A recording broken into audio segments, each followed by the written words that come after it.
Hey everybody, this is Marcy. Marcy's from Boston. She's going to be doing the scenes with me. Are you ready? Yeah. Okay. Crazy black Irish Protestant son of a Protestant. Paul, he's putting up a struggle not to drink. Don't interfere. You're an interfering woman. I know how to handle him, honey. You just met him today. Here's Grandpa Manhattan's cocktail with 2 cherries in it. Please, don't call him Grandpa. Shannon calls him Grandpa. He doesn't make it sound condescending. You do. My grandfather is a gentleman in the true sense of the word. He's a gentle man. Well, what are you? I'm his granddaughter. Is that all you are? I think it's enough to be. Yeah, but you're also a deadbeat, using that dying old man for a front to get in places without cash to pay even 1 day in advance.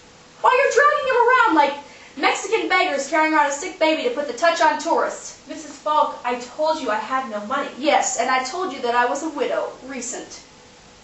In such a financial hole that they might as well have buried me with my husband. Tomorrow morning, at daybreak, I will go in town. I will set up my eel in the plaza and peddle my watercolors and sketch tourists.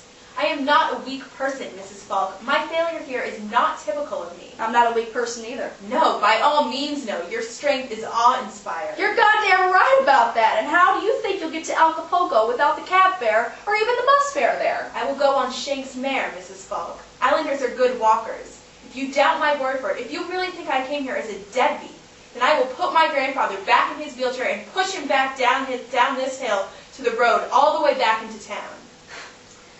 10 miles. With the storm coming up? Yes, I would. I will. Where is his wheelchair? Where is my grandfather's wheelchair? Calm down, honey. I'm perfectly calm, Mrs. Falk. I'm not. That's the trouble. I understand that, Mrs. Falk. You lost your husband just lately. I think you probably miss him more than you know. No. The trouble is Shannon. You mean his nervous state and his... No, I just mean Shannon. I want you to lay off him, honey. You're not for Shannon, and Shannon isn't for you. Mrs. Falk, I'm a New England spinster who's pushing 40. I got the vibrations between you, and I'm very good at catching vibrations between people. And there sure was a vibration between you and Shannon at the moment you got here. That, just that, believe me, is nothing but has made this misunderstanding between us. So if you just don't mess with Shannon, you and your grandpa... Oh, Mrs. Falk, do I look like a vamp? They come in all types. I've had all types of them here.